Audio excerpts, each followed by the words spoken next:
Hello students, welcome to दक्षिणा ई classroom. अपन start कर रहे हैं अपना नेक्स्ट पोर्शन जो सीक्वेंस सीरीज से रिलेटेड था। मैक्सिमम देखा जाए तो हमने बहुत सारे simple series AP GP HP वगैरह देख लिया था, AGP की भी बात कर ली थी और समेशन के जो फॉर्मूले होते हैं उनकी भी बात कर ली है। ठीक है, आगे अपन देखें अगर तो हमारे पास जो टॉपिक्स हैं, जैसे मान लीजिए कि इनइक्वालिटी वगैरह से रिलेटेड है, उन सबको हम यहाँ पे डिस्कस करेंगे। ठीक है, और जब AM GM HM के बीच का जो रिलेशन होता है उसके बारे में अपन यहाँ पे बात करेंगे। ओके, इन सब के पहले मैं आपको एक छोटा सा पॉइंट वैसे हाईलाइट कर देता हूँ। चीज़ तो वैसे FOM की है, बट यहाँ पे फिर से हम बात कर लेते हैं।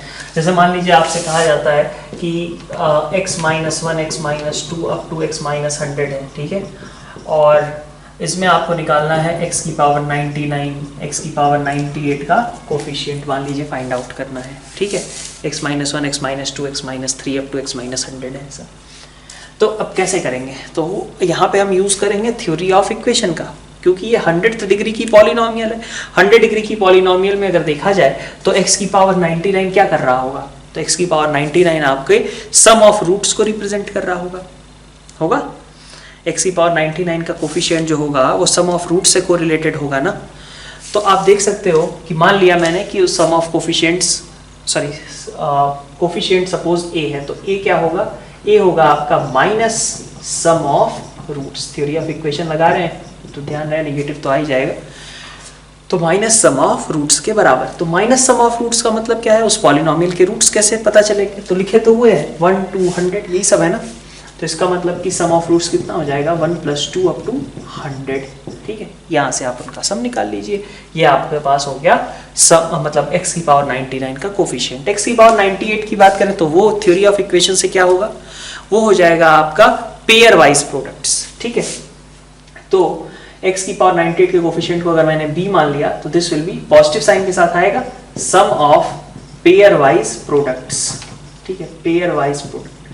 तो पेयर वाइज प्रोडक्ट का सम कैसे निकालेंगे, मतलब यहाँ पे आपका है 1 × 2 1 × 3 1 × 4 अप टू 1 × 100। ठीक है, फिर आपके पास आएगा 2 × 3 + 2 × 4 अप टू 2 × 100, और ऐसे ही करते करते लास्ट में आपके पास बचेगा 99 × 100। इन सब का आपको सम फाइंड आउट करना है ना। तो इनका सम आप कैसे फाइंड आउट करोगे, तो इनका सम फाइंड आउट करने का तरीका, मतलब यहाँ से हम सीरीज नहीं बनाने लग जाएंगे, अपन यूज करेंगे फंडामेंटल्स वाली चीज़। फंडामेंटल्स में हमने ये पढ़ रखा था कि अगर आप जैसे मान लीजिए x1 + x2 + x3 है ना, xn, इनका होल स्क्वायर करते हो तो इससे क्या टर्म्स बनती हैं, इससे टर्म्स बनती हैं आपकी x1² x2² up to xn² plus 2 times pairwise products, 2 times summation of pairwise product. यही बनता है ना। आप देखो x1 + x2 + x3 का होल स्क्वायर करते हैं तो इंडिविजुअल स्क्वायर्स आते हैं, plus 2 times x1 x2 + x2 x3 + x3 x1। आप x1 + x2 + xn का करोगे तो भी उसी तरीके का रिजल्ट आएगा। तो this can be written as summation over xi का whole square is equal to individual squares का सम और प्लस 2 टाइम्स पेयर वाइज। ठीक है ना। तो समेशन ओवर xi का मतलब क्या होगा, समेशन ओवर xi मतलब 1 से लेके 100 तक। तो 1 से लेकर के 1 2 3 अप टू 100 तक का सम कर लिया आपने, का स्क्वायर कर दिया इज इक्वल टू 1² + 2² + 100² तक का कर लिया, और प्लस 2 टाइम्स ये जो आपको निकालना है। ठीक है, तो आप इसका सम निकाल सकते हो। ठीक है, माइनस ये कर दिया, डिवाइडेड बाई 2 कर दिया। तो यहाँ से आप पेयर वाइज प्रोडक्ट्स भी आप फाइंड आउट कर सकते हैं। ठीक है, ठीक है, तो ये तो खैर FOM से था। यहाँ पे चूंकि एक सीरीज के फॉर्म में भी इस तरीके का क्वेश्चन आपसे पूछा जा सकता है, इसलिए हमने इसको यहाँ पे कवर कर लिया है। ठीक है, थ्योरी ऑफ इक्वेशन FOM इसी से रिलेटेड है वैसे।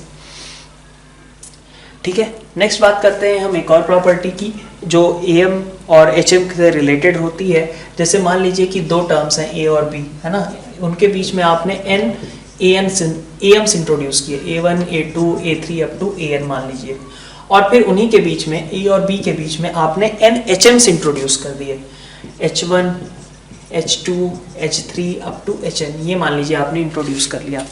ठीक है, तो अब इससे क्या होगा आपका, जब आप कोई सा भी AM उठाओ, ठीक है, और n minus r plus 1th HM उठा लो। मतलब क्या हुआ कि rth AM और एंड से rth HM, इसका मतलब क्या है, एंड से rth HM, ठीक है, rth AM उठाया और nth से rth मतलब लास्ट से rth HM उठाया, दोनों का जो प्रोडक्ट होगा वो हमेशा कांस्टेंट होता है AB के बराबर। इससे रिलेटेड आपको क्वेश्चंस पूछे जाते हैं कई बार, जैसे ऐसा कुछ दे दिया गया होगा A1 into H24 is equal to, ठीक है, A7 इंटू H18, ऐसा कुछ, मतलब कुछ इस तरीके का। तो आप देख सकते हो कि इन दोनों का सम 25 है, मतलब एक स्टार्टिंग से है तो दूसरा एंड से है, ठीक है। तो इस रिजल्ट को आप यूज कर सकते हो, ये रिजल्ट हमेशा क्या होगा, A इंटू B के बराबर ही आएगा, ठीक है। तो ये AM और HM को इनफैक्ट को रिलेट करते हुए एक रिलेशन हो गया, ठीक है। जब दो नंबर्स के बीच में, है ना, दो नंबर्स के बीच में आपने एक AM इंट्रोड्यूस किया, अगली बार आपने GM इंट्रोड्यूस किया और अगली बार आपने HM इंट्रोड्यूस किया, तो फिर क्या होता है, जो AM, GM और HM आते हैं वो तीनों कैसे होते हैं, आपस में AP में होते हैं। तो A, G and H, sorry AP बोल दिया शायद मैंने, RM, GP, ये किस में होते हैं, GP में होते हैं। AM आपका कितना है, A plus b by 2, GM कितना है, अंडर रूट AB, HM कितना है, 2AB upon A plus B. तो आप देख सकते हो वहां से कि A, G and H are in GP, so G square is equal to H। लेकिन ध्यान रहे ये सिर्फ दो नंबर्स के लिए होता है, दो से ज़्यादा नंबर्स के लिए नहीं, कि हमारे पास दो से ज़्यादा नंबर्स हैं और फिर भी हम ये प्रॉपर्टी यूज़ कर लें, तब ऐसा नहीं होगा। तो दो नंबर्स अगर हैं A और B, तो A, G और H जो आते हैं वो आपके कैसे होते हैं, GP में होते हैं।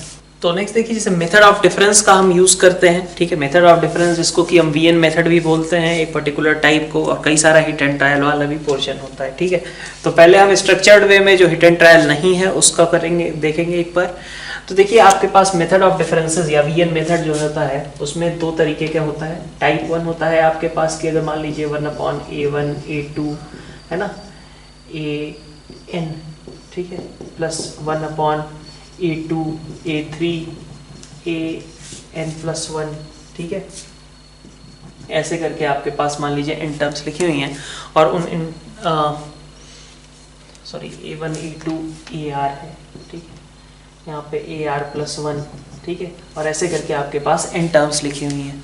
तो अगर इन n टर्म्स का अगर आपको सम करना है तो कैसे करना चाहिए, तो उसके लिए क्या होता था, मतलब यहाँ पे क्या है कि न्यूमरेटर आपका 1 है, ठीक है, और डिनोमिनेटर में आपके पास ये टर्म्स लिखी हुई हैं, ठीक है। तो आपको क्या इसमें सबसे पहले चीज़ ऑब्जर्व करनी चाहिए या ध्यान देना चाहिए कुछ भी आगे प्रोसीड करने के पहले, कि जब आप इसका Tn लिखो, ठीक है, तो इसका Tn आपके पास nth टर्म इसका इम्पैक्ट कैसा आएगा, nth टर्म में आपके पास आएगा An, ठीक है, An+1 An+2 up to An+r-1, ये आपका nth टर्म आएगा, ठीक है। अब Tn अगर ऐसा आएगा तो आप एक नया टर्म इंट्रोड्यूस करते हो Vn, लेकिन उसके पहले आपको देखना क्या रहता है कि ये चीज़ का ध्यान रखो कि जो पहला टर्म है उसमें जब हम n की जगह n+1 रखें तो दूसरा वाला बनना चाहिए, फिर उसमें जब n की जगह n+1 रखें तो ये वाला बनना चाहिए। समझ में आ रही बात, यहाँ से देख सकते हो कि n की जगह n+1 डाल दिया मैंने तो ये बन जाएगी टर्म, फिर इस टर्म में अगर मैंने n की जगह n+1 पुट कर दिया तो मेरा ये बन जाएगा, और इसी तरीके का सीक्वेंसिंग आगे चलते रहना चाहिए। तो Tn आपका कैसा है, 1/An An+1 An+2 up to An+r-1, इस तरीके का है। तो आपके लिए इम्पोर्टेंट है कि n की, ये पहले आप नोटिस कर लो कि ऐसा पैटर्न फॉलो कर रहा है क्या, n की जगह n+1 रखने से ये बन जाए, अगला n+1 रखने से अगली टर्म, फिर n+1 रखें तो अगली टर्म, ऐसा करके टर्म बनना चाहिए, ठीक है। अगर ऐसा नहीं है तो फिर हमें कुछ कन्वर्जन करना पड़ेगा सो दैट कि हम इस फॉर्मेट में कन्वर्ट कर पाए पूरे चीज़ को, ठीक है। कैसे करेंगे वो बाद में देखेंगे, अभी हम मान के चलते हैं कि अगर ऐसा है तो, ठीक है। क्या कैसा है वो मैंने आपको ओवरली समझाया, तो इस चीज़ को आप ध्यान रखिएगा, इसके बिना आप प्रोसीड नहीं करेंगे, ठीक है। तो Tn अगर ऐसा है तो आप Vn एक टर्म इंट्रोड्यूस करते हो, और Vn में आप क्या करते हो कि आप फर्स्ट वाली चीज़ को छोड़ देते हो। आप क्या लिख देते हो, कुछ नहीं हुआ, केवल An+1 से हम लिख देंगे An+1 An+2 से लेके An+r-1 तक को, ठीक है। ये आपका Vn है, ठीक। तो तो अगर ये आपका Vn है तो आप एक नया टर्म इंट्रोड्यूस करोगे Vn माइनस वन। नया क्या है, बस n की जगह पे n माइनस वन रख देना है। तो आपके पास बन जाएगा an प्लस वन, ठीक है, अप टू n की जगह n माइनस वन रखा तो आपके पास n माइनस वन रखेंगे ना, तो जो भी है n plus r minus two, यहाँ तक की बात रह जाएगी, ठीक है। And now you have to try and represent कि Vn माइनस वन कितना आ रहा है, ठीक है। Vn माइनस वन का आपको अगला क्या करना है, कैलकुलेशन करना है और देखना है कि ये Tn से किस तरीके से रिलेटेड है। Tn से किस तरीके से रिलेटेड है का मतलब ऐसा नहीं है कि Vn और Vn माइनस वन का डिफरेंस आपका Tn के बराबर आ जाए, ये कुछ कांस्टेंट लेकर के आएगा, ठीक है। तो Vn minus one is equal to some k into Tn। तो यहाँ से आप Tn को लिख लीजिए, Tn can be written as 1 by k into Vn minus one. T1 अब आपका क्या हो गया, V1 माइनस V0। T2 आपका क्या हो गया, ठीक है, T2 आपके पास हो गया 1 बाई के V2 माइनस V1, ठीक है, ठीक है। अब इस तरीके से आप जब लिखोगे तो ये कैंसिलेशन आपका स्टार्ट हो जाएगा और फिर आप Sn तक का सम कर सकते हो कि 1 बाई के आएगा और क्या बचेगा, इधर बचेगा आपका Vn माइनस V0, इसके बराबर हो जाएगा, ठीक है। ये आपका Vn मेथड का एक पैटर्न रहा। दूसरा पैटर्न, मतलब इसमें भी मैंने ये चीज़ कही है कि ये मैं मान के चल रहा हूँ कि ऐसा पैटर्न है तभी हम ऐसा कर पाएंगे, अगर नहीं होगा तो क्या करेंगे वो अभी अपन बाद में समझेंगे। उसके पहले अपन देखते हैं टाइप 2। टाइप 2 में किस तरीके की है टर्म्स, अगर यही सारी चीज़ें आपकी न्यूमरेटर में हो, मतलब टी आर आपका कुछ इस तरीके का हो, सॉरी टी एन आपका कुछ इस तरीके का हो, ठीक है, a n plus one, a n plus two up to an plus r minus one, मान लीजिए कुछ इस तरीके का आपका Tn है, ठीक है। तो अब ऐसे केस में आप इसका समेशन कैसे निकालोगे, ठीक है। फिर से वही सारी बातें कि n की जगह n प्लस वन रखने से अगली टर्म मिलते रहनी चाहिए। यहाँ पे n प्लस वन रखा ये बन गया, यहाँ पे रखा ये बन गया, यहाँ पे इस टर्म में रखा अगली टर्म बन गई, ऐसा बनते रहना चाहिए। तो अगर आपका Tn कुछ इस तरीके का है तो आप Vn की बात कर लो। अब Vn यहाँ पे क्या होता है, Vn यहाँ पे बस ये है कि एक एक्स्ट्रा टर्म और आप क्लब कर लो। यहाँ पे क्या करते थे आप, पहली टर्म को छोड़ते थे, अब क्या करो लास्ट में एक टर्म क्लब कर लो। और तो तुम क्या करो an plus one, an plus two up to an plus r minus one, यहाँ तक चले गए। और लास्ट वाले में अगर मैं n की जगह n प्लस वन रखूंगा तो अगला टर्म बनना चाहिए, n की जगह पे n प्लस वन रखा तो अगला टर्म बनना चाहिए। अगला टर्म क्या आ जाएगा, n प्लस आर आ जाएगा, है ना। भाई इसमें हम n प्लस वन रख रहे हैं तो ये, अगेन n प्लस वन रख रहे हैं तो ये, तो लास्ट वाले में n प्लस वन रखेंगे तो अगला टर्म बन जाएगा। उस एक्स्ट्रा टर्म को तुमने क्या किया, इसमें Vn में कंबाइन कर लिया। अब अगर ये Vn है आपका तो Vn माइनस वन कौन बनाएगा, an माइनस वन, ठीक है, an प्लस वन, और ऐसे करते करते लास्ट में आपके पास बचेगा n plus r minus one. जब आप Vn और Vn माइनस वन का डिफरेंस लेंगे तो आपके पास देखिए, आपके पास क्या होगा, फिर से ये Tn से कोरिलेट होगा विद हेल्प ऑफ सब कांस्टेंट, तो it will get converted into k times of Tn। और फिर जैसे यहाँ पे आपने समेशन किया है वैसे ही T1 T2 T3 लिख करके आप वहां पे भी समेशन कर सकते हो, ठीक है।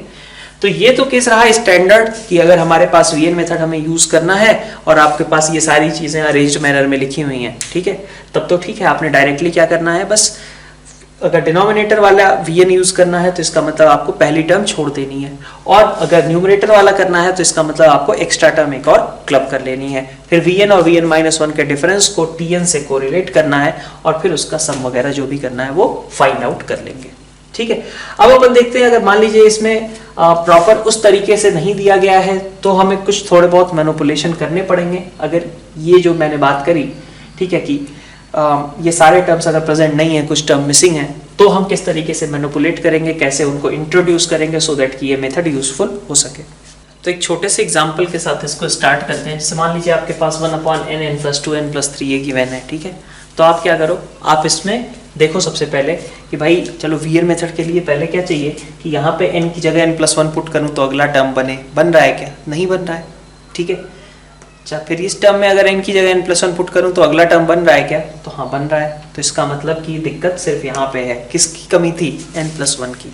तो आप वो कमी कंप्लीट कर दो। कैसे करोगे, तो आप n प्लस वन से ऊपर नीचे मल्टीप्लाई कर दो, आपके पास n plus one, n plus two, n plus three, ये सारे टर्म्स बन जाएंगे, ठीक है, ओके। अब इससे बेनिफिट क्या हुआ कि अगर आप इसको स्प्लिट कर लेंगे कि summation over n upon n plus 1 n plus 2 n plus 3, ठीक है, plus 1 upon n plus 1 n plus 2 n plus 3, ठीक है, ऐसा आपने मान लीजिए कर लिया। तो अब ये कट गया, बस सिंपल सा आ गया 1 upon n plus 1 n plus 2 n plus 3, ठीक है, plus summation over 1 upon n plus 1 n plus 2 n plus 3, ये पूरी चीज आपके पास बन गई, है ना। ठीक है, इतनी बात।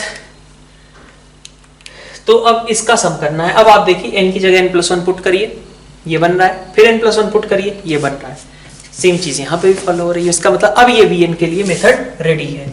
तो Vn इज इक्वल टू कितना आ जाएगा, अब यहाँ पे अपन क्या बोलेंगे, अपन फर्स्ट टर्म छोड़ देंगे पहले वाले केस के लिए, मतलब इसका अलग क्वेश्चन सॉल्व होगा, इसका अलग सॉल्व होगा।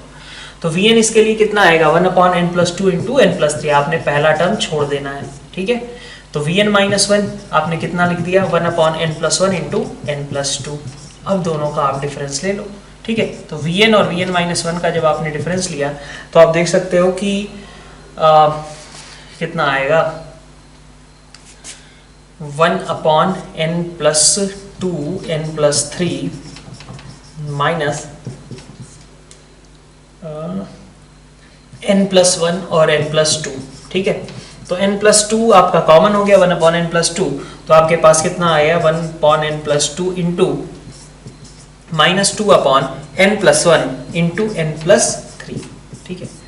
तो अगर आप इसको Tn मानते हो, है ना, ये आपका अगर Tn है, ये मान लीजिए आपका Pn है, कुछ भी ऐसा, ठीक है, क्योंकि दोनों क्वेश्चंस अलग अलग सॉल्व होंगे। तो ये Tn आपका क्या बन गया -2 Tn के बराबर हो गया ये पूरी चीज। तो this is equal to -2 Tn। अब आप T1 T2 T3 सबको इसके टर्म्स में लिख लो, कैंसिलेशन आपका स्टार्ट हो जाएगा। तो Tn आपके पास कैसा आ गया -1/2 Vn माइनस Vn माइनस 1, जहां पे अब आप रखना शुरू करो T1 is equal to -1/2 V1 minus V0, ठीक है, V2 माइनस V1, ठीक है, V2 माइनस V1, फिर ऐसे ही आप लिखो अब देखो सकते हो ये सब कैंसिल होगा, V2 से कैंसिल हो जाएगा। Tn में क्या होगा -12 Vn माइनस Vn माइनस 1, ठीक है। तो आपके पास ये सब कैंसिल हो गया, सम कितना आएगा Sn will be equal to -12 Vn minus V0, right. तो Vn माइनस V0 आपको निकालना है। Vn ये आपका लिखा हुआ है, V0 मतलब n की जगह बस 0 रख दें, तो ये आपका Sn निकल आएगा। मतलब इस सीरीज का भी केवल समेशन हुआ है। फिर सेम प्रोसेस आपको इसके लिए भी करना पड़ेगा, ठीक है। इसी तरीके की चीज कभी कभी हो सकता है आपके पास न्यूमरेटर में भी दे दी जाए। जैसे मान लीजिए आपसे कह दिया जाए कि n into n plus 1 into n plus 2 का होल स्क्वायर, ठीक है, ये समेशन करो, ठीक है। तो अब देखो n प्लस 1 n प्लस 2 तक तो ठीक था, क्योंकि n की जगह n प्लस 1 रखा ये बन गया, फिर n प्लस 1 रखा ये बन गया, यहाँ तक तो ठीक था। लेकिन इसका होल स्क्वायर आ गया, अब इससे दिक्कत हो गई। तो इसको भी हम क्या करें, तो इसको अपन कर सकते हैं क्या कि this is again n plus 2 ना, तो इस n प्लस 2 को अगर मैं ऐसे लिख दूं n प्लस 1 n प्लस 2 के साथ में इसको लिख दिया मैंने n प्लस 3 माइनस 1, ठीक है। तो अब इससे फायदा क्या होगा, ये आपका कुछ इस तरीके से अरेंज हो जाएगा n plus 1 n plus 2 n plus 3 minus summation over n plus 1 n plus 2, ऐसा कुछ अरेंज हो जाएगा, ठीक है। इतनी बात। अब इसके लिए अगर अपन देखें तो इस पे भी आपका Vn लग जाएगा, इस पे भी Vn लगाया जा सकता है, क्योंकि वो पैटर्न फॉलो हो रहा है n की जगह n प्लस 1 रखने वाला। तो पहले वाले के लिए मान लीजिए मैं कर रहा हूँ, दूसरा वाला आप वैसे ही कर लेना। अब यहाँ पे अगर आप Vn देखोगे तो Vn की वैल्यू कितनी होगी, तो अपन क्या बोलेंगे कि भाई इसमें एक एक्स्ट्रा टर्म जोड़ दें। तो एक्स्ट्रा टर्म कैसे आएगा, लास्ट प्लेस पे n की जगह n प्लस 1 रख करके। तो लास्ट वाले में n की जगह आपने n प्लस 1 रखा, तो बन कितना गया n प्लस 4 बन गया। तो this is n plus 1 n plus 2 n plus 3 n plus 4, right. Vn minus 1 कितना आ गया n minus 1 n plus 1 n plus 2 n plus 3, okay. अब आपने ले लिया डिफरेंस, तो Vn और Vn माइनस 1 का जब आप डिफरेंस लेंगे तो देखिए n plus 1 n plus 2 n plus 3 तो आएगा ही कॉमन में, बाकी आपका 5 और आ जाएगा, इसका और इसका डिफरेंस। तो this is 5 times of Tn, ठीक है। अब आप इसको लिख सकते हो कि Tn क्या है आपका 1/5 Vn माइनस Vn माइनस 1 है, ठीक है। तो अब अपन T1 T2 T3 लिखें और कैंसिलेशन स्टार्ट करके आंसर तक पहुंच जाए, ठीक है। हिट एंड ट्रायल वाले भी डिफरेंस मेथड्स में आपके पास क्वेश्चंस और भी अभी अपन लेंगे एक दो, ठीक है। ये तो आपका स्ट्रक्चर्ड वे में था, ठीक है। तो अब देखिए इसके अलावा आप क्या कर सकते हो, जैसे मान लीजिए आपके पास M G M H M से रिलेटेड जो इनइक्वालिटी होती है वहाँ से क्वेश्चन पूछे जा सकते हैं। और उस टॉपिक में अगर देखा जाए तो आपको अगर 3 मिनट का टाइम है दिया जाता है क्वेश्चन के लिए आइडियली, ठीक है। तो 3 मिनट में आपको बेसिकली 2 मिनट एंड 30 सेकेंड्स आपको बस यही सोचना है कि हम किन पे AMGM अप्लाई करें सो दैट कि ये एक्सप्रेशन बन जाए, ठीक है। तो AMGM से रिलेटेड मैं कुछ चीज़ें केवल इंपॉर्टेंट डिस्कस कर रहा हूँ, ठीक है। सबसे पहले तो अगर मान लीजिए आपके पास आपने कहते हैं कि अगर हम n पॉजिटिव नंबर्स लेते हैं तो उनका जो AM होता है उनके GM के कंपैरिजन में बड़ा होता है और उनसे भी बड़ा होता है, मतलब GM खुद बड़ा होता है किससे, HM से, ठीक है। इक्वलिटी कब होल्ड करती है, तो इक्वलिटी तब होल्ड करती है जब आपके सारे इन्वॉल्व नंबर्स आपस में बराबर हो, ठीक है। इस बात को अपन थोड़ा समझते कम है, ठीक है। सारे इन्वॉल्व नंबर्स बराबर हैं तो इसका मतलब क्या होता है कि सबसे पहले आपको ये नोटिस करना चाहिए कि जब भी आप किसी AM, GM, HM इन सब इनइक्वालिटीज का यूज करके जब आप किसी एक एक्सप्रेशन की मैक्सिमम या मिनिमम वैल्यू पे कमेंट करना चाहते हो तो उसमें एक पंगा है। आप उसमें हमेशा पहले ये चेक करो कि ये जो मिनिमम या मैक्सिमम वैल्यू के बारे में आप बात कर रहे हो ये पॉसिबल भी है या नहीं है, क्योंकि पॉसिबिलिटी तभी होगी इस वैल्यू की जब आपके सारे इन्वॉल्व नंबर्स के इन्वॉल्व नंबर्स के आपस में इक्वल होने के चांसेस होंगे तभी। जैसे कि अब मान लीजिए आपसे दे दिया गया कि y + z आपका 1 है ना, और आपको निकालना है मान लीजिए कि 1 + 1/y अंडर रूट हटा लेता हूं मैं, 1 + 1/y इंटू 1 + 1/z इसकी मैक्सिमम वैल्यू निकालनी है आपको, ठीक है। मैक्सिमम या मिनिमम जो भी अभी निकल रही होगी देख लेंगे, है ना, ऐसा। तो अब इस तरीके का अगर आपको एक्सप्रेशन दिया है, कई लोग सोचेंगे कि भाई 1 पे 1/y 1 पे 1/y पे 1/z पे इन पे हम AMGM वगैरह HM वगैरह अप्लाई कर लें तो हो सकता है कुछ काम बन जाए, सोच सकते हैं ऐसा। लेकिन अब दिक्कत है क्योंकि आप उस समय इक्वलिटी के बारे में नहीं सोच रहे हो, क्योंकि अगर आप y, z और 1 पे AM-HM वाली जैसी चीजें यूज करना चाहोगे, ठीक है, AM-HM जैसी चीजें यूज करना चाहोगे या फिर किसी भी सिचुएशन में ऐसा करते हो तो वो इक्वलिटी केवल या फिर उसके करस्पॉन्डिंग जो वैल्यू आपकी बन रही है मिनिमम या मैक्सिमम की, वो वैल्यू केवल तभी पॉसिबल होगी जब आपके सारे नंबर्स आपस में जो इन्वॉल्व हैं वो बराबर हों, ठीक है।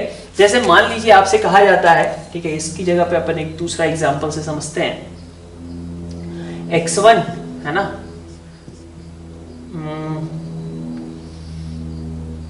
मान लीजिए ऐसा कर दिया मैंने 3x1 और एक ले लिया मैंने मान लीजिए कि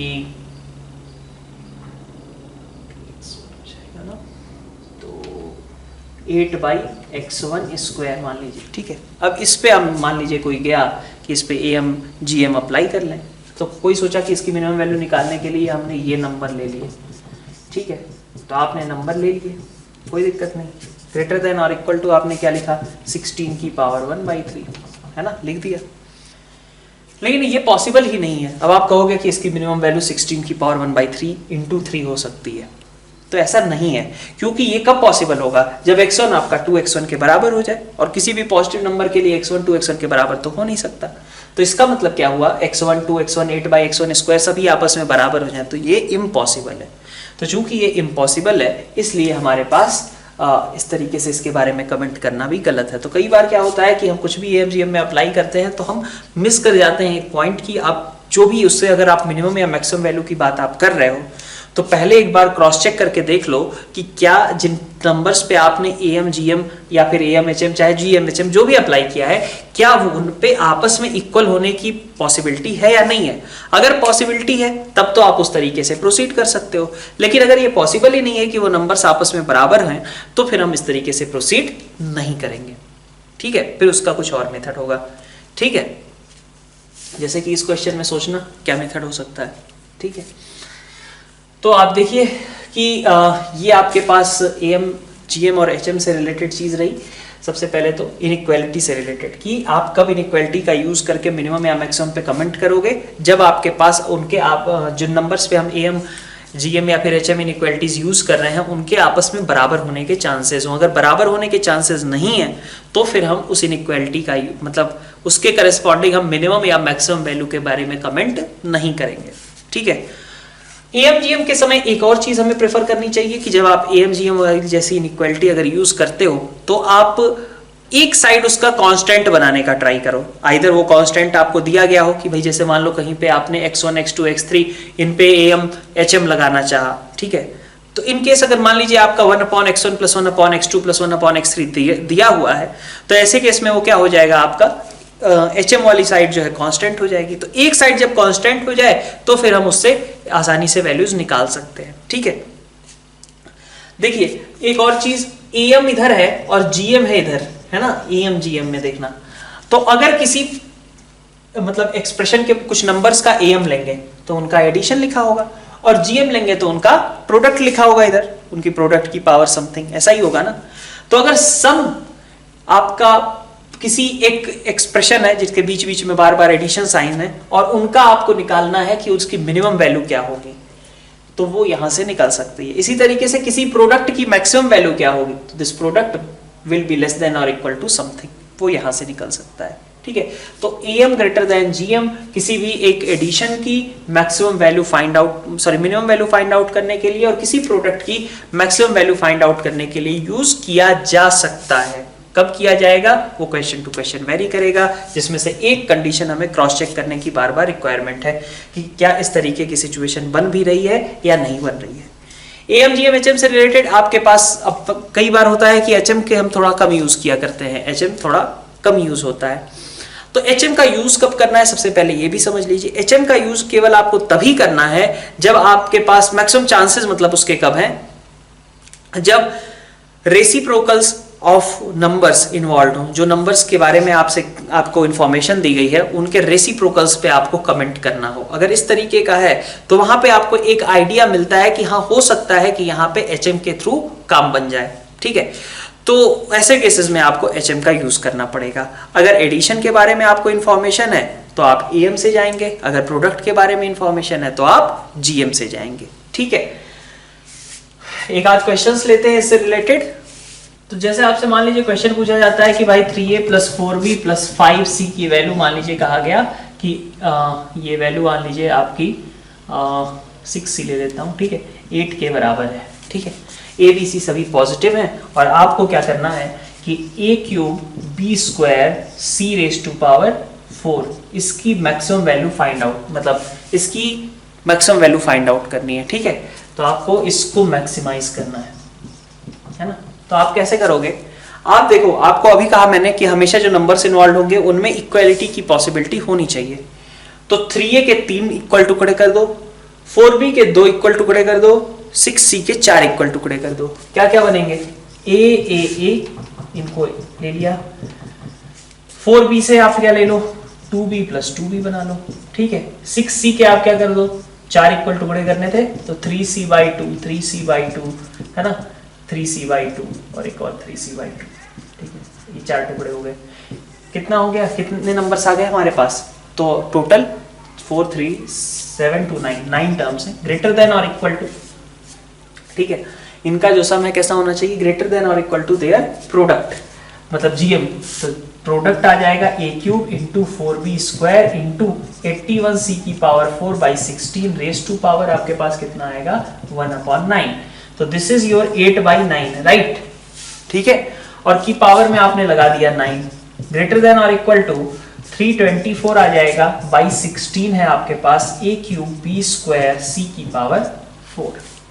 ठीक है, तो ये आपको निकालना था a³ b² c⁴। अब आप इसको ट्रांसफर करके इस साइड निकाल सकते हो। ठीक है, तो कुछ उसी तरीके के क्वेश्चंस हैं आपके पास। जैसे मान लीजिए कि ये क्वेश्चन दिया गया है और कहा जा रहा है कि xi आपका पॉजिटिव है, मतलब सारे x1 x2 x3 x4 positive हैं। आपको इन सब की वैल्यूज निकालनी है कि x1 x2 x3 x4 कितने होंगे। ठीक है, तो आप इसमें क्या ऑब्जर्व कर सकते हो, भाई सिंपल सी बात है कि 4 अननोन्स एक इक्वेशन से तो सॉल्व हो नहीं सकते, ठीक है, तो कुछ रेयर चीज होगी। और सबसे इंपॉर्टेंट चीज क्या है कि xi पॉजिटिव दे रखा है। जब भी इस तरीके की इंफॉर्मेशन दे रखी हो कि आपके पास जो चीजें हैं वो कुछ पॉजिटिव टाइप की हैं, कई बार पॉजिटिव बोलने की जगह वो ऐसा भी बोल देगा ABC are sides of a triangle, और हो सकता है B plus C minus a, C plus a minus b, A plus b minus C का कोई रिलेशन हो, तो भाई वो सब तो पॉजिटिव ही होंगे ना, ठीक है। तो इस तरीके से भी आपको इन्फॉर्मेशन प्रोवाइड की जा सकती है कि जो आपके इन्वॉल्व नंबर्स है वो पॉजिटिव है, ठीक है। तो यहाँ पे हम क्या चीज ऑब्जर्व कर सकते हैं कि अगर हम रेज टू पावर 5 देखेंगे, है ना, तो पहली चीज तो ये कि AMGM का थॉट यहां से भी आना चाहिए और इससे भी आना चाहिए कि एक तो पॉजिटिव दिया हुआ है और ऊपर से एक ही साथ हम चारों अननोन्स एक इक्वेशन से नहीं निकाल सकते। तो AMGM का अगर थॉट आएगा तो आपको क्या समझ में आएगा कि भाई AM में पावर मतलब एडिशन की पावर थोड़ी ना आती है, GM में आती है ना पावर। तो GM में अगर पावर आती है तो GM तो प्रोडक्ट होता है, तो इसका मतलब कि ये भाई साहब यहां पे रहा होगा 1/5 और ये उठ करके यहां पे चला आया होगा, ठीक है भाई। GM जो है जो आता है GM तुम्हारा प्रोडक्ट होता है और उसकी पावर में 1/n लगा होता है, ठीक है। ऐसा थोड़ी ना होता है कि AM की साइड में कुछ पावर लगती है, नहीं लगती ना। तो हमने इसीलिए क्या किया, पहले तो इसको इस फॉर्म में कन्वर्ट कर दिया टू आइडेंटिफाई कि which numbers we should apply in this AMGM inequality. तो आप देखो अगर यहां पे 5 लिखा है तो इसका मतलब नंबर ऑफ टर्म्स कितने रहे होंगे, 5, ठीक है। GM मतलब जिनका निकाला गया है 1/n है, होता है ना ऊपर A1 into A2 up to AN की पावर में 1/n, तो ये नंबर ऑफ टर्म्स रहे होंगे।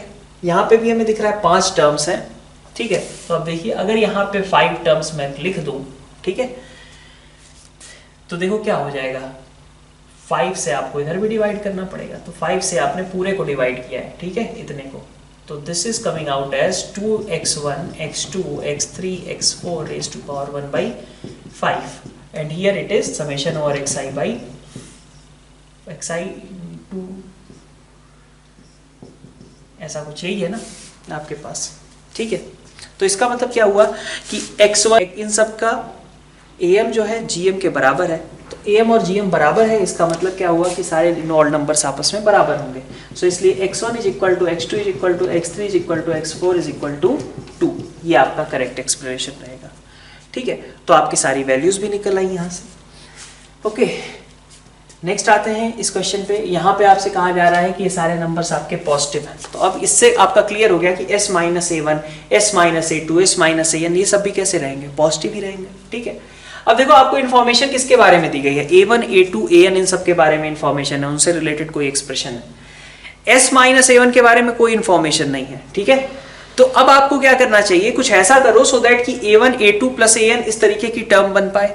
और वो कैसे बन पाएगी, जब इनके रेसिप्रोकल्स के बारे में हम सोचें, S minus A1 by S, S minus A2 by S, S minus AN by S, अगर आप सबका सम करोगे तो वहां पे ये वाला रिलेशन बनता हुआ दिख रहा है, ठीक है। तो आप क्या करो, इनके रेसिप्रोकल्स के बारे में सोचो, S minus A1 by S, S minus A2 by S और इसी तरीके से S minus AN by S, इन सब के सम के बारे में आप सोचो, ठीक है। बाई n लग जाएगा, तो इससे आपके इस एक्सप्रेशन का काम मतलब पड़ जाएगा। इस एक्सप्रेशन को आप यहाँ पे यूटिलाइज कर सकते हो, ठीक है। और ग्रेटर देन और इक्वल टू, अगर आप इन टर्म्स का आपने यहाँ पे AM लिया है, रेसिप्रोकल से आपको रिलेट करना चाहते हैं, तो आपको HM के पास जाना चाहिए। तो n अपॉन आपको reciprocals S upon S minus A1 plus S upon S minus A2, मतलब कि जो चाहिए था वो यहाँ पे आपका लिखा हुआ आ जाएगा, ठीक है। तो अगर आप सम करें इसका तो कितना आएगा, देखिए 1 आ जाएगा n times minus S upon S, ठीक है, divided by n is greater than और इक्वल टू n अपॉन ये जो चाहिए था आपको, तो उस x की वैल्यू कितनी हो जाएगी, n square upon n minus 1 से बड़ी हो जाएगी। ये आपका सेकंड क्वेश्चन, ठीक है। कई बार क्या होता है कि आपको इस तरीके का भी क्वेश्चन आपने किया ही होगा, और ऑब्वियसली आप मॉड्यूल में भी देखोगे कि जो आपके पास एक इक्वेशन दे दी जाती है, उसमें x की power 4 minus bx cube plus cx square plus 81 is equal to 0, ठीक है। आपको कहा गया कि भाई b और c निकालने हैं, सॉरी कुछ इस तरीके का, x की पावर 4 और minus 12x cube plus cx square plus dx और प्लस 81 इज इक्वल टू 0, ठीक है। तो आपको कहा जाता है कि भाई इसके सारे रूट्स जो हैं वो कैसे हैं, पॉजिटिव हैं, ठीक है। तो ऐसे केस में आपको निकालना है कि CD की वैल्यूज क्या होंगी, ठीक। तो यहाँ पे आपको क्या ऑब्जर्व करना होता है कि यहाँ पे अगर आप देखें तो x1 x2 मान लो अल्फा बीटा गामा डेल्टा ये इसके रूट्स हैं, तो आप देख सकते हो कि alpha plus beta plus gamma plus delta by 4 कितना है, 3 के बराबर है, और वही आपका अल्फा बीटा गामा डेल्टा की पावर 1/4 भी है। तो अगर ये दोनों बराबर है तो सारे रूट्स बराबर रहे होंगे, और इसका मतलब क्या हुआ कि आपके पास सारे रूट्स कितने रहे होंगे, सब के सब 3 के बराबर रहे होंगे इस पर्टिकुलर क्वेश्चन में, ठीक है। तो अगर सारे रूट्स आपके 3 हैं तो x² का कोफिशिएंट क्या रिप्रेजेंट करेगा, summation of pairwise product निकाल सकते हैं, ये टेकन 3 एट अ टाइम उनका सम रिप्रेजेंट करेगा। तो यहां से आपके पास C और D की वैल्यूज आ जाएंगी। ध्यान रखिए थ्योरी ऑफ इक्वेशन के थ्रू साइन का हम ख्याल रखेंगे, जैसे कि C तो आपका एग्जैक्टली पेयर वाइज प्रोडक्ट के बराबर होगा, D लेकिन आपका क्या होगा, निगेटिव ऑफ, ठीक है, माइनस साइन से मल्टीप्लाई करना पड़ेगा, क्योंकि वो सम ऑफ मतलब sum of all the terms taken 3 at a time, ठीक है, उसका जो सम आएगा वो D नहीं होगा, वो क्या होगा, -D होगा, ठीक है, थ्योरी ऑफ इक्वेशन के थ्रू। तो ये चीज का यहाँ पे भी अपन ख्याल रखते हैं।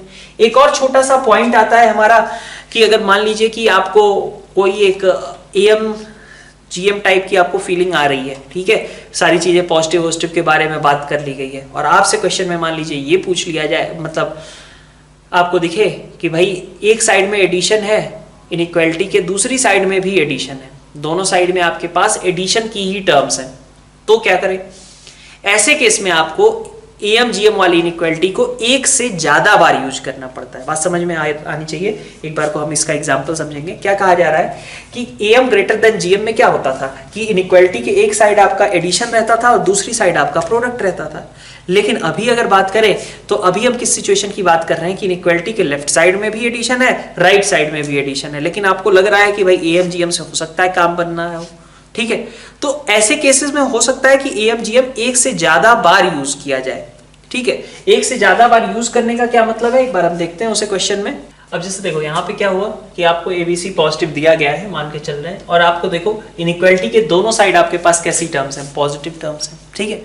तो एडिशन की टर्म्स है, तो एडिशन की टर्म्स अगर आपको दिख रही हैं तो आपको ये समझ में आना चाहिए कि AM GM can be use more than once.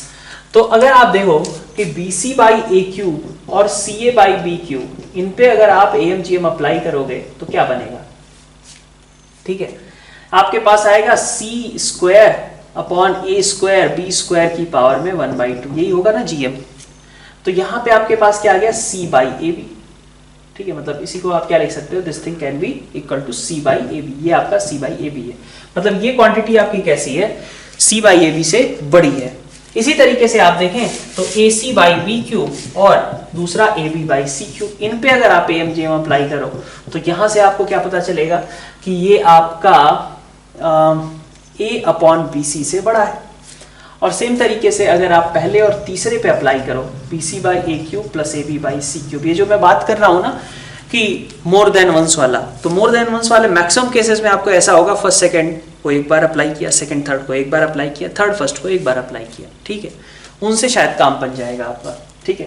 और अदरवाइज तो वैसे टॉपिक तो ये अपना काफ़ी हिट एंड ट्रायल वाला ही है, हो सकता है कि कुछ अलग मेथड हो, ठीक है, तो वो तो हमें एनालाइज करना पड़ेगा, क्वेश्चन टू क्वेश्चन वेरी कर सकता है, ठीक है।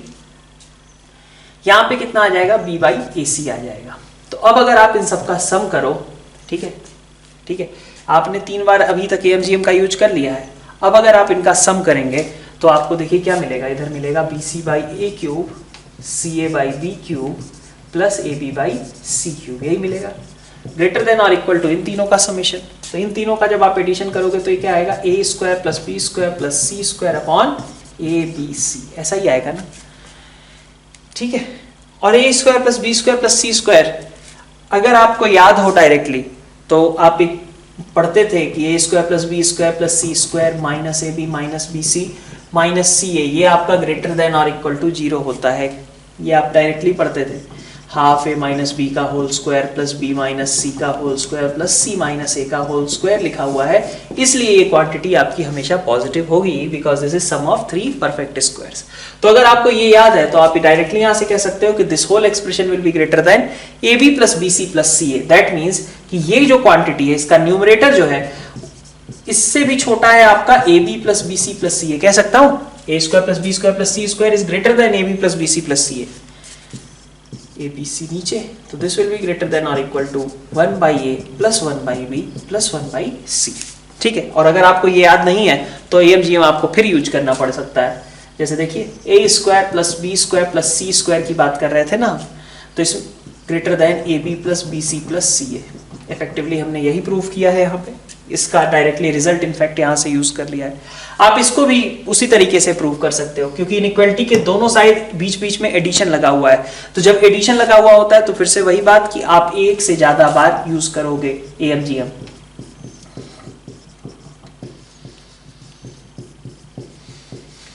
ठीक है, तो अब जब आप इनका सम करोगे तो ये आपको इसी एक्सप्रेशन में कन्वर्ट करके वैल्यू दे देगा। ठीक है, तो इस तरीके का भी क्वेश्चन आपसे पूछा जा सकता है। ओके, नेक्स्ट अपन देखते हैं हिट एंड ट्रायल से रिलेटेड एक दो सम ऑफ सीरीज। नेक्स्ट ये दो क्वेश्चंस अपन देख लेते हैं, है ना। Summation over n into n factorial जैसे ये है, अब इसमें vn थोड़ी लगाओगे। ठीक है, तो डिफरेंस आपको करना है कैसे, हिट एंड ट्रायल से। अब अगर आप फैक्टोरियल के केसेस में देखोगे तो फैक्टोरियल के केसेस में मैक्सिमम टाइम से होता है कि आपका जो ये वाला रूल है कि n plus 1 into n factorial is equal to n plus 1 factorial, लिख सकते हैं ना हम, n plus 1 into n factorial ऐसा लिखा जा सकता है। सिमिलरली आप n कहिए और इंटू आप उसको मल्टीप्लाई कर दीजिए n माइनस 1 फैक्टोरियल से, तो this becomes n factorial. Maximum times आपके जो फैक्टोरियल वाले समेशन होते हैं वो यहीं से सॉल्व हो जाते हैं। ठीक है, अब जैसे ये क्वेश्चन है आपका, इस क्वेश्चन में आप इसको कैसे लिख दो, n को ब्रेक कर दो n प्लस 1 माइनस 1। आपको पूरा समय इसी पे लगाना है कि इसको यूज करके आप कैसे इसको ब्रेक कर सकते हो सो दैट कि ये डिफरेंस के फॉर्म में आ जाए और कैंसिलेशन स्टार्ट हो जाए। तो n प्लस 1 माइनस 1 इंटू आपने लगा दिया n फैक्टोरियल, है ना। तो अब आप n फैक्टोरियल से मल्टीप्लाई कर रहे हो, इसको एक साथ ले लिया मैंने, तो आपके पास summation n plus 1 into n factorial आ गया minus summation over n factorial आ गया। तो this is summation over n plus 1 factorial minus n factorial, मैं कह सकता हूं पूरा ओवरऑल।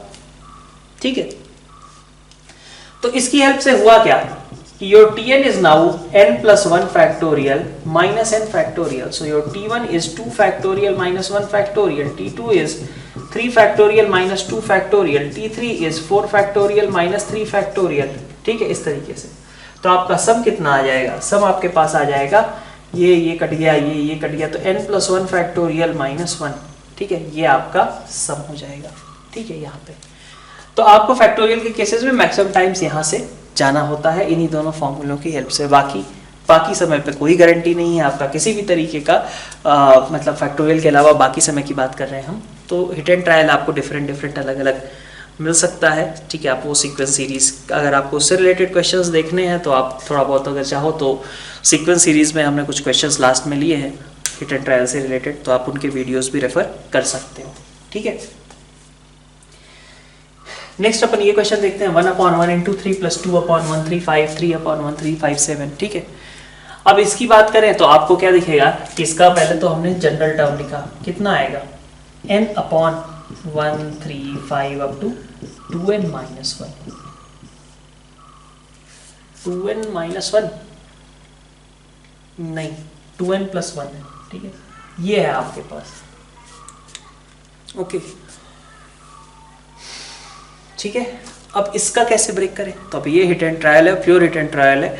अब ये चीज़ अगर आप पहले से ऐसी चीज़ें कर रखे होगे ट्राई, तो आपसे क्वेश्चन सॉल्व होगा, अदरवाइज दिक्कत हो सकती है। ठीक है, देखिए क्या कर सकते हैं आप यहाँ पे, अगर आप 1/2 से इसको मल्टीप्लाई डिवाइड कर दें तो 2n ऊपर बनेगा, और 2n को मैंने लिख दिया ऐसा।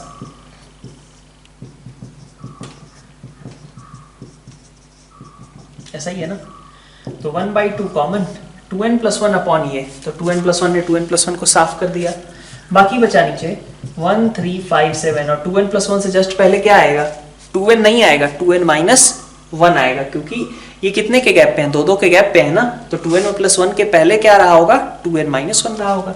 तो 1357 अप टू 2n-1, -1 अपॉन 1357, ठीक है, अप टू 2n+1, ऐसा आ जाएगा।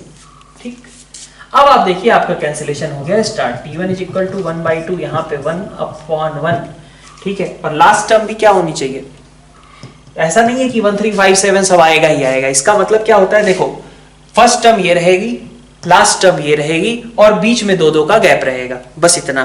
तो जब आप t1 लिखोगे तो फर्स्ट टर्म 1 होगी, लास्ट टर्म भी 1 होगी, तो बीच के टर्म्स कुछ आएंगे ही नहीं, तो बस इतना ही रहेगा। माइनस यहाँ पे क्या आएगा, तो फर्स्ट 1 रख रहे हैं ना हम, हाँ, तो फर्स्ट टर्म 1 रहेगी, लास्ट टर्म 3 रहेगी, बीच में 2 का गैप आएगा, तो मतलब क्या हुआ 1 into 3। फिर इसी तरीके से T2 में देखिए 1/2 अगर आप रखते तो 1 अपॉन यहाँ पे 1 into 3 बनेगा, और यहाँ पे आपके पास आएगा 1 से स्टार्ट हुआ 5 पे एंड हुआ, तो बीच में एक 3 आने के चांसेस हैं, क्योंकि 2 के गैप पे चाहिए थी चीजें। ठीक है, तो ऐसे करके आप इनका भी सम कर सकते हो, आप देख सकते हो कि ये सब का कैंसिलेशन स्टार्ट हो चुका है। ठीक है, तो ऐसा आप सब कर सकते हैं। बाकी हिट एंड ट्रायल के लिए अगर आपको क्वेश्चन प्रैक्टिस चाहिए तो आप एक बार को सीक्वेंस सीरीज से रिलेटेड जो हमारे लास्ट के कुछ लेक्चर्स हैं वहां पे हमने hit and trial related questions किए हैं, तो आप एक बार को चाहो तो उसको भी रेफर कर सकते हो। तो अपना आज का जो ये हमारा लेक्चर है, रिवीजन मॉड्यूल का डिस्कशन हम नेक्स्ट लेक्चर में स्टार्ट करेंगे, और जो हमारा थ्योरी रिवीजन का पार्ट है, पोर्शन है, वो हमारा यहाँ पे ओवर हो गया। मिलते हैं नेक्स्ट लेक्चर में। Thank you all.